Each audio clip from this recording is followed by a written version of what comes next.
This trade won't win headlines, but hopefully it'll help him win games. Let's talk about it. It's Crosby. Crosby on Kunitz shot. Penguins win it!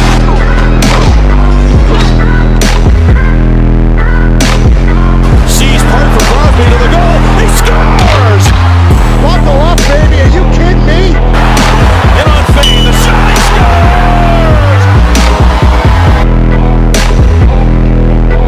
Here's Crosby with a burst of speed up the middle, gets open, scores! You're a collective. Andy Kyoto is beating Ninamaki's brains in. What a show!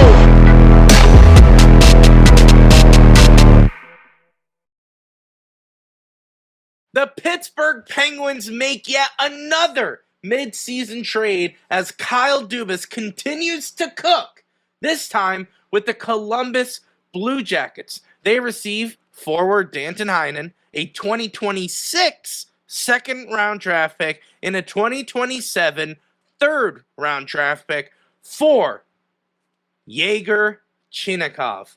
Josh, what do you think of this trade? What's your initial reactions? He's a younger player, had a lot of potential. What do you think of this trade? Yeah, and I think that's the crux of the trade right there. He is a young lottery ticket that Dubas is hoping hits. This has been his MO for the last few years. He's going to take a chance on these young, I guess, misses that have taken place in the first round of former teams, and he's going to bring them in with welcoming arms, and he's going to give them an opportunity. And if they hit on their potential, then Dubas is going to look like a genius. So, I mean, first glance at it, you kind of think it's an overpay, but just based off of his history with the KHL, his early year and a half with Columbus, reading some articles about him from Columbus beat writers. Louie got some information from a fan on Twitter.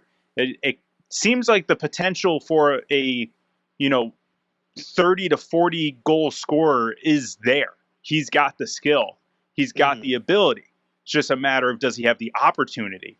And it seemed like there was some sort of, I hate to say bad blood, but disagreement on his role and his development in Columbus. So he actually requested a trade this past offseason, and rumor was that the general manager was willing to trade him even after his initial request, but wanted a high-level NHL-ready player in return, and just wasn't getting that in the offers.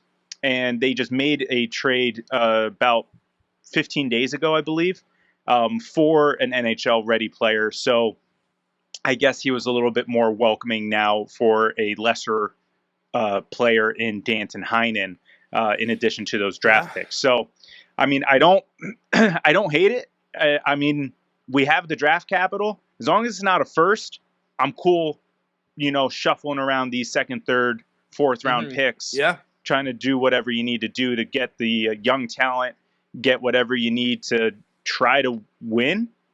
I think that's the goal here. He is, 24, I believe, 24. So he's young. Yeah. He can shoot. He's got all the skills. There's just a couple red flags that everyone just keeps pointing to, and it's the inconsistency and injuries. So if he can stay healthy and stay productive, I mean, you can make the argument it's a steal. Yeah. But we got to see it on the ice, and it will be interesting at how quickly he can get here, and if he'll be involved in Tuesday's game. Yeah, I think it was my first initial reaction was, at least we're trying to I guess improve the roster. This was not a move just to move. This was not an AHL trade, even though Danton Heinen has been on that fence, has been Sure. Wilkes-Barre, Pittsburgh, back to Wilkes-Barre to Pittsburgh. In fact, we were about to put him on waivers again. So it was definitely kind of not a love-hate relationship with Danton Heinen. He definitely produces in Wilkes-Barre. He is actually a stud in the AHL. But when it came up to the Pittsburgh, it was a little, there was not much to be desired in his play. So with a lot of injuries on the team, you need to make some space for some guys. And we need to make space for some guys that are actually wanting to be a productive member of the roster. And that is kind of what Yegor Chinakhov is looking for. He's looking for a new scene. He's looking for a fresh start. And I think Pittsburgh is the perfect place. We're building up our young forward core. And why not include Chinakhov in that, especially when he can produce? He's been on the power play in Columbus. He knows what it's like to score. Yeah, it's not as high volume as Columbus wanted, but there also was a lot of disagreements, as Josh mentioned, with the coach and the strategy and the vision for the future with Chinakhov in Columbus. I see the same similarities with Rucker McGroarty in Winnipeg.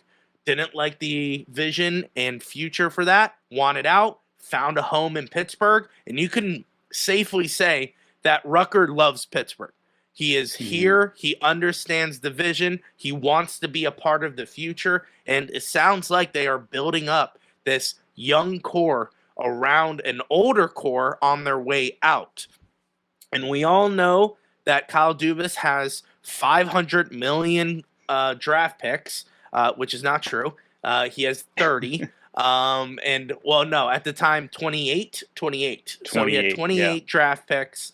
Obviously, 2, you see right there. 2 are now gone. So remaining 26. Still leading the NHL with the most draft capital. So it's not like this was a terrible trade. A lot of people thought, like Josh mentioned, a lot going away. But according to that article that this fan wrote on Twitter, is that Dubas said without hesitation, this is an easy trade for the Pittsburgh Penguins. They want to find these guys who are low risk, high reward, and to come in, fit in the system, play their game, get points, and help the team win. That is exactly what Yegor Chinakhov is perfect for. I think bring him in, put him on that third line. This is what I like. I'm kind of liking the third line with Rucker and Kindle. I think it's a young line. I think he can produce really well. But I could see him being placed in the second line, first line, seeing how he can adapt to the Penguins' system. But I'm getting ahead of myself. I do think that the Penguins made this trade because we are trying to do a running rebuild, okay? Or a retool on the go. I think that's however you want to name it. Kyle Dubas has expressed admiration for the Washington Capitals and how they were able to retool that old core with some young upcoming guys from their farm system and through trades and drafts to get them to where they need to be for the future, where they don't crash and burn for the next 10 years, i.e. Chicago, Detroit, Anaheim, San Jose. All those teams don't want to be there. Just letting you know, spoiler alert, they don't want to be in that position. They want to be looking at the playoffs, outside looking in, trying to make that jump. Always. Washington Capitals figured it out. Kyle Dubas wants to do it with Pittsburgh. Why? We have Sidney Crosby, Evgeny Malkin, Erik Karlsson, and Chris Letang. We want to keep that old core while improving every other spot to make a strong push for the playoffs, whether it's this year or next year. I think this is a good sign. This trade is a good sign that we are doing that. You don't go get a Chinakhov from a struggling team like Columbus if it's not for helping the team improve. Yeah, and there's one thing that I think that is a glaring issue right now, and that's scoring. Yeah. And that's all that Chinakhov does, is he just scores. Now, granted, you could box score, look at every game he's played in this year, and sure, he's not lighting it up every game. But again, when there's these, disagreements and this distance between organization and player, you're going to get buried. You're going to be a healthy scratch. You're going to be put on the fourth line. We all know the fourth line are for the grinders, guys who are going to get into the corners. Doesn't seem like this is that's his game. So he's going to be the guy, kind of just, realistically, kind of think like, I'm not going to compare him to his skill level, but in the way in which he plays, Ovechkin, where he's kind of just hanging out on the side. This is where looking I am. for that shot. Yeah. Yep. 100%. Give me the puck. I'm going to shoot a laser right into the back of the net. He's not going to fight for the puck. And that's just what I've seen. I could be wrong. He could come to Pittsburgh and fully embrace that and change our opinions of him. But right now, that's who he is. And that's kind of what we need, because how many games have we gone on air afterwards screaming, they need to shoot more. They need to score more. That's where this guy's going to come in. So hopefully we see him on a power play unit. I think realistically we can expect him to be on the second power play. Yeah. And then, like you said, second, third line, somewhere in that mid-6 rotation. I would like to see him there. I think that'll be a good fit. I kind of like your idea of the third line. Unfortunately, Koivunen being the odd man out, just another young guy to fill in for the kid line. But I think that would be great. Love to see what will happen next whenever he starts, if it's tonight or the next game for Pittsburgh. Yeah, I think that's exactly where he is, and maybe he understands that, hey, I'm not going to be the superstar on the team, but I'm going to be the guy to help us get a goal at clutch situations. Kind of like a step below a Brian Rust. Just someone to get the puck and put it in the back of the net. I kind of am just so you can compare them, kind of like a Brazeau and a Mantha. All right, not going to be the headliners, not going to be the Sids or the Gino, or Ricard Raquel for that matter. But he's going to be the guy who's going to find the back of the net. Like, expect them to get over 20 points by the end of the season. That's my prediction. I'm not saying 20 goals. Relax. I'm saying 20 points. I was gonna give a little prediction for him if that's where you'd like to go. Really quick, yeah, let's go for it. So you're saying 20 points to end the season. We still have about 50, I'll probably say 40 games left. Yeah. I'm gonna say he's gonna get a point per game. He's gonna finish. Whoa. He's gonna finish somewhere in the 30 to 40 range of points. Yeah, I think he's lowballing it. Okay. Yeah, I think you're lowballing it. I think he's going to come in 30, 40, start contributing.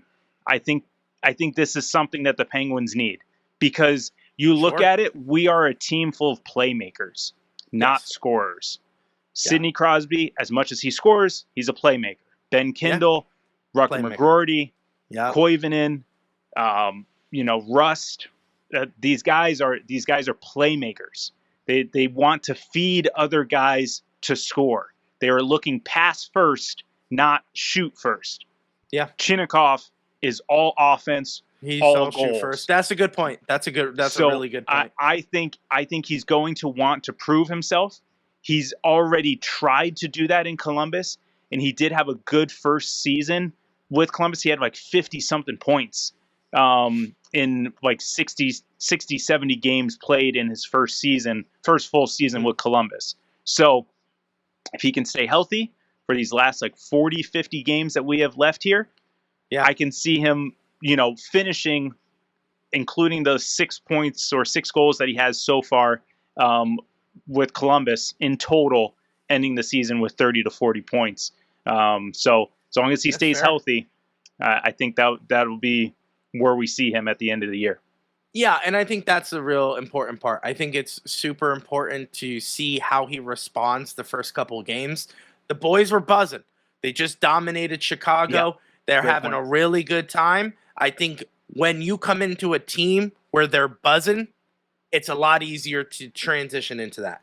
The guys are excited. They want you to contribute. They want you to be a part of this success. So let's hope Chinakhov comes in, gets that little energizing bug that the Penguins have right now, and that he uses it. Hopefully he does. I'm not saying he is going to get 20. That's just my base. I hope he gets 40 points. I hope he gets 50. That would be phenomenal. I would love for him to be a very key factor for the Pittsburgh Penguins. The problem is, he does have a history of being unhealthy, but I think that's okay.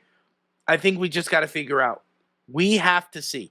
The Penguins are going to be playing a lot of games, especially in January. Yep. There's going to be a lot of games back-to-back. You're going to see Chinakhov play. You're going to see him have a lot of ice time. I think the next month is going to be super important, not only for the Penguins, but for Chinakhov as well. And I'm very excited to see what Dan Muse does with the new asset for the Penguins.